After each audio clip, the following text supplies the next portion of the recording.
Hey, I'm Decathlon Gamer. Welcome back to PCM21 Stage Racer. We're on episode 55. It's the Giro. We're into stage 15. I've cut the pink jersey. We're in the lead, but not by a wide margin. It's still absolutely competitive. And of course, having to have the jersey on my shoulders, it puts a lot of pressure on my team. And my team really not doing well. Powers is already out the back. Delay, Blickera, Camargo, Jones, nothing left. I have one rider who remains, and Alves has not been supporting me all day. He's been riding for himself and is seemingly going to get water now with just 20k left instead of at a time where where that would be more well suited. I'm gonna up my effort to make sure that nothing happens on this climb, but you can see there's not much of anybody making anything of this thing at the moment. And with Christie the only breakaway rider, there's no point being aggressive right now, especially without team support. If I had Alves, I'd think more about trying to do something right here. I hate that I just went to the outside, can't really see what's going on. Unless you spin around and say, hello, Peloton. And speaking of, there's somebody interested in some KOM. I'm 8th place in the KOM. I have not bothered with it, but one good mountain climb and I could find myself back in the top 4 or 5 anyway. Alves has still never come through. There's Camargo. There's Alves now. Getting forward just when I'm going to need him, but will I get control of him after? I've only had half team control today. This stage, no idea why this would ever be in the Giro. Somebody mentioned in the comments a couple, 2-3 episodes ago. Sorry, I do not recall who mentioned it, but I certainly saw your comment that this is the weakest start list they've ever seen. For me, there's one start list that reminds me a lot of this one, and that was 2020, right? Everything got pushed so late into the year when they resumed, and still no Alves. Still no Alves. Alves was way in front of... He was already well in front of Camargo and close. And there's Alves out the back. Having never gotten water, never coming to support me, and now I'm solo with 6k to go. Weird stage, and now I find myself in pretty bad shape. It looks like he's going forward. Let's follow. Okay, now it's Luke Rowe who's pushing forward. I want to follow these guys up. There's a sprint point coming up in just a moment, and then one very quick, I think about 1 kilometer climb. And for that, this entire stage is classified as punchy. Now, my team sucks. I mean, they're terrible, but there's still 140 riders in the peloton that are going to be here together. It's just whether you're going to be at the front or the back when we cross the finish line. Vliegen is a bit higher up. Let's try to get to the inside here and work our way up. I'm not thinking about that sprint point. What I'm thinking about is you turn this corner, and a moment later, we're onto the climb. 3.8k. Red bar is not going to run out, so what I want to do is I would like to get through... Oh, come on. Get through this thing. There you go. Attack off the front. 3k to go. And now I have a 27-second advantage, and now it's just a matter of continuing on the rest of the way. It's 1.5k. I'm not going to full sprint all the way because obviously there goes the red bar with 1k to go. But I've got a 34-second lead. It was too easy, and that didn't even happen when I wanted it to happen. Easy stage win. They pulled back 10 seconds on me, but I just claimed another 20 seconds. I was not planning on showing this stage at all, but I saw the way that finish was lining up going, come on. I mean, too easy, right? But with that little sprint, that little push there, knowing this game, it would split the field up. I did not think that I would literally be the only one to attack and everybody else would just sit back. That's That's your AI being a little bit silly. Kind of like Alves, who was bringing water towards me, was almost there, still had the task, was still showing that he's bringing water towards me, and then all of a sudden he's out the back of the group with plenty of energy. Strange day for the AI, I guess. Okay, so we are now on stage 16, and my biggest fear of this one at the moment, because the good news is that my team, along with Movistar, were working together for the most part. Neither team really on the front at the moment as we approach that sprint area, but through at least the first 100K of this thing, because this is the second longest stage of the entire tour, and we have faced the hard end of that already. As we're hitting the halfway point, and then we're going to have a slow, gentle uphill that we've already been doing for like 30-40K, and it just kind of keeps on keeping on, up. Not all the time, but it's just gradually uphill. But anyway, the bad news and what I'm really concerned about is that Powers was literally the first rider out the back on the first climb of the day, and he was all alone. So while he was only 3 minutes behind as we went over the top of the climb, you knew that that was just the beginning of it, because he's not going to go 180K solo and not lose more time than he could afford to lose. He's going to get eliminated on time today. You can see Powers is already about 20 minutes behind. He's got a massive gap, and he is definitely not coming forward with others. He was bad already. I mean, Powers is crazy weak and has not been much help. But when you're leading a race, you need every guy like him on the front pulling some Ks early on just to be a workhorse. Now it's Alves who's doing it. So somebody that I normally rely on in a very important way. I mean, he's wearing our number 2 jersey. Nope. Now he's the domestique to replace Powers. So that's gonna hurt. +3 race day condition. Still no water, and yeah, let's. We are already kind of climbing here. I don't know if Blicker is gonna finish the job, but let's try. I'm guessing we have some oh no, the good news is Blicker is already the furthest back. Yeah, you want to get water here, don't you? There you go. This actually might be my first transcend of the day, because it's just Blicker and Camargo anyway. Camargo's going to be my support rider through this as best he can, but Blicker was supporting him. When he gets back, he'll have to support me instead if he's got anything left, but I'm guessing that's going to be a no. Okay, there's the transcend. Give him that little extra oomph so that he can get back up here. I think he's going to make it to Camargo. I don't think he's going to make it to me. Do I want to back off some? I need water, big time. If I back off... That's really slow in the tempo. Blicker, you can do this, buddy. You can do this. I'm at a near standstill. Nobody's leading. Well, Alves is leading with 0 energy, so pace is crazy slow. The front brake, they are really opening the gap right now, but here comes Blicker. And I have water at least. Alves, I don't know how well it's going to go for him, but the moment the pace picks up, he's toast. Now I had to slow way down for that. Let's speed back up. Try to recover our position a little bit. Thank you, Blicker. Sorry, Alves.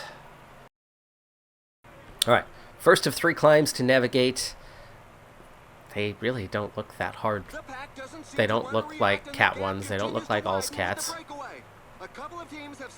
I am interested in attacking the final climb and really just sitting on till then. The way the finish is, you have that little flat section that you got to get through, plus 1K or so at the finish line to get through.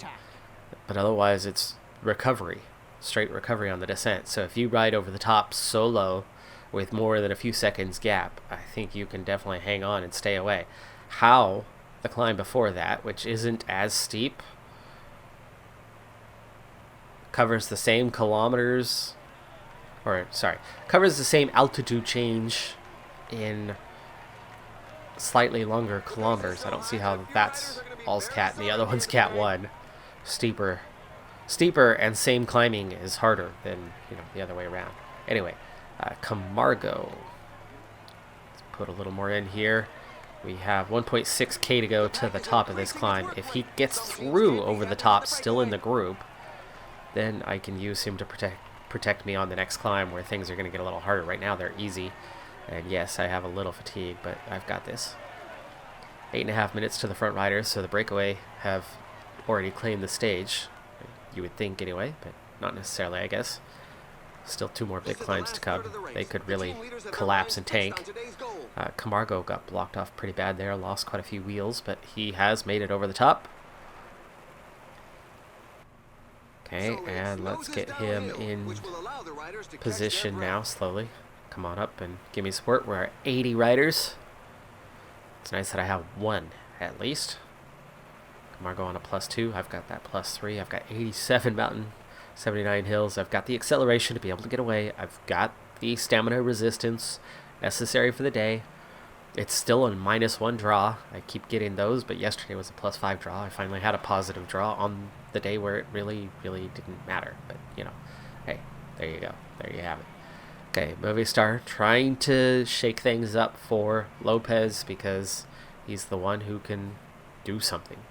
He's the one who can make something, you know, make something happen.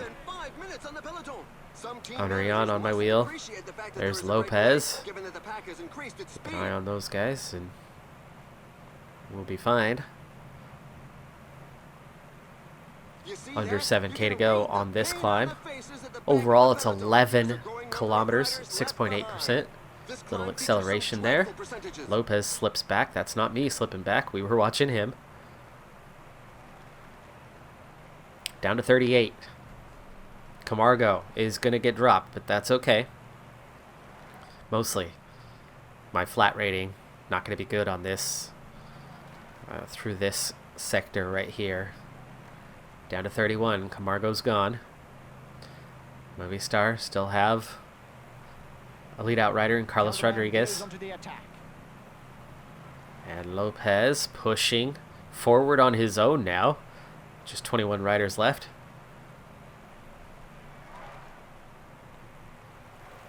Second over the top. Of course, the breakaway had already picked up all or most of the points. Down to 18 in the peloton. Recovery is on. I had plenty of energy to spare on that one. And the descent isn't that long, so I think some of these guys are not going to get full recovery out of this. I should. I'm certainly on my way. Heart rate's quite low. Back up to 20. Gap to the front guys is down to 4 minutes already, so we pulled back 5 minutes on that climb. Based on that, could still actually end up with a stage victory today. We've already got 2 in this Giro. I wouldn't mind going for number 3. This is the kind of stage that you could do it. It's not that hard of a mountain stage, but I'm that much better of a climber than most of them. Lopez is the one you got to watch out for, but he just put in some effort on the front on that one. And he's got a teammate working now, so Ineos still with a couple guys around. Four riders at least around. Yeah, yikes, that's a lot. 37k. Here's my worry, the uptick in tempo. And also, as we go through here, I do need water one final time. It's 36k. That's a lot of climbing still to do. Before we start climbing, get your hand up. There you go. It's only a few bike lengths. Got the water. There you go. We're good. We're good. That did not hurt. Okay, last little zigzag undulation piece here, and then we'll actually begin the final climb proper. About to bring those 4 riders back in. There's only 2 left off the front, and they are down to 2.5 minutes riding over the flat. 2 guys just cannot go the tempo that the 21 of us have been able to go, as we've had a Movistar and an Ineos rider bury themselves a little bit.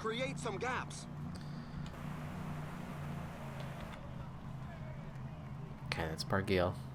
Just gotta watch for an early attack. There's Lopez.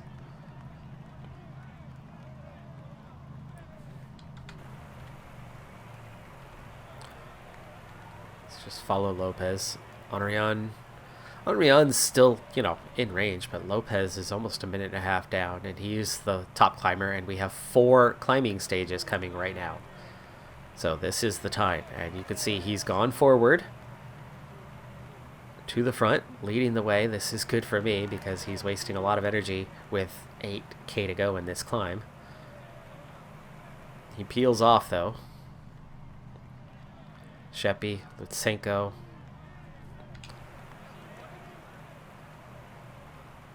Let's hold near the front here. Blinking red at 83. That's good. That's good. That means we're going pretty deep, which is going to hurt a lot of these guys. Paulus. Do we want to attack now? 7K out.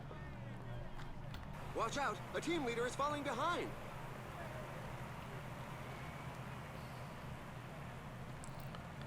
Gegenhardt, Paulus, and I have gone together. He's still attacking. Okay. Front 5, 30 seconds. Here's what we do. Go like this. Gegenhardt. Gegenhardt's with me. Paulus is there. Lopez has joined us. So that's not ideal. Back off to the minimum. Try to get him to work. Paulus, what is his gap? Paulus is 5.5 minutes down. Not a threat. So he is not the guy I got to watch out for. It's Lopez, Gegenhardt, and I now chasing Paulus, who has reached the front 3. We have a small gap over 13 chasing riders. Lopez is trying to go on here.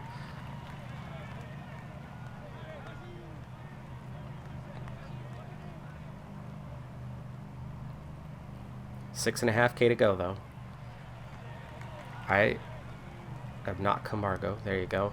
Even with 83 resistance, my resistance, despite not putting in any big effort. I mean, yes, I did that follow attack very briefly, but that was quite a while ago. And that was very brief. Everybody else has essentially just kind of ridden away. I don't mind being just behind these guys if I can catch back up, because they're going to just keep riding their tempo. Kelderman getting dropped. It's Paulus. It's Lopez there. You know, I might be able to do something in terms of acrobatic to come back at them on the descent if I'm just a few seconds down when we get up there.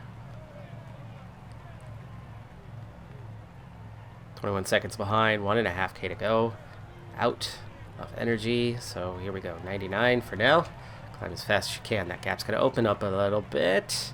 They have split. That's good. Lopez is dropped. That's excellent. I'm going to be just behind Lopez. And we've definitely got a chance to catch on the descent. Speaking of, Lopez, 77 downhill. It's not showing me Paulus. But I have a 75 downhill, plus I have the acrobatic descent. That's a possibility. I don't want to go 99. I do want to recover here slightly so that I can do something. Plus there's that little flat section, plus the little finish. So we need those. And now we can acrobatic descent here and catch up.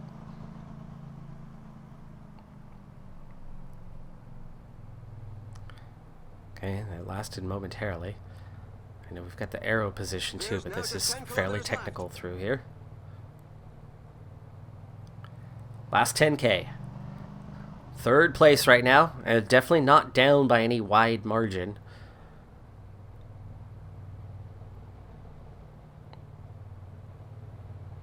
Coming into that flat section. Will it keep acrobatic descent? I'm guessing it probably will not, but we've nearly caught Lopez. Gonna go arrow for the next little bit.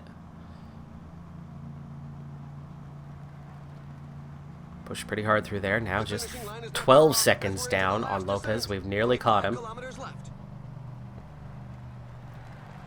And we can go back into that acrobatic descent. One of the motorcyclists says that a rider is down. Apparently he didn't. It's over a minute behind us to anyone else, and we are just a few seconds down on Lopez with 2K to go. We have enough to sprint it out towards the finish. 1K to go. Let's sprint now. Come on up on Lopez. In the end, We'll be third on the stage, but that's not bad. That's not bad. Remember, we gained this much on the last stage quite easily. And here, this was each of their teams and Ineos teams working against me, where I had no teammate support for, gosh, how long ago did we lose Camargo? Powers, meanwhile, is more than an hour behind. The cut, hour 24. He's still got a tiny chance, but he hasn't even begun the final climb, in which case I think he's too well screwed. He'll lose that time. Gegenhardt was only 13th, so he loses a lot of time today. That's going to really back him off. Henrion was the next one on the road, but last time I checked, I was about a minute 20 ahead of any chasers.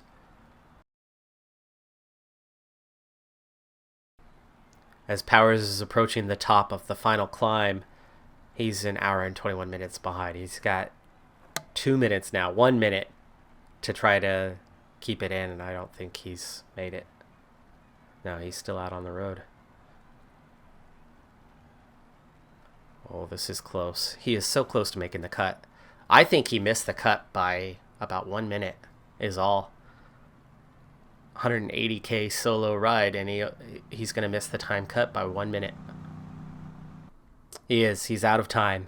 So they did exceed the time cut, and you can see just how bad our team is. I mean, look, 4 of the worst finishers were our guys. This is the state of affairs. You know, in terms of GC entering the stage, we didn't have a single rider placed in the top 75, you know, outside of myself. I still lead the race.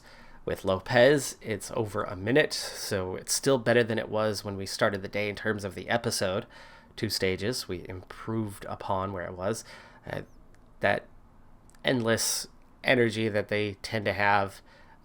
But I think it had a little less to do with that this time. It had more to do with team support, right? I was solo through a lot of that. Paulus attacked. I followed, so I didn't go full attack myself. That uses less energy, and yet he kept going. I wasn't leading any chase. I didn't ride hard. I've got the best mountain rating, and yet they were able to push harder and pull a gap and still not run out of energy. Now, noted I was only a +3 race day condition. If they were +5, you know, that gives them that much more. But it does go to show what's going on under the hood in terms of that bonus, the bonus stamina, the bonus resistance that you get at this difficulty level, that Paulus, who's now 5th place overall, with a 79 mountain and just 71 stamina and 74 resistance, that he could just straight up ride away from a significantly better climber like that and not run himself out of energy.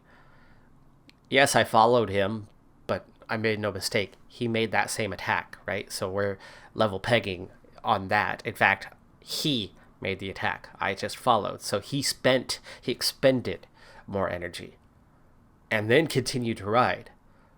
I wasn't the leading rider. I mean, I had a couple times where somebody was working, but I was very loose. I was very light on how much effort I was putting in. Guaranteed he was having to ride harder with that mountain rating.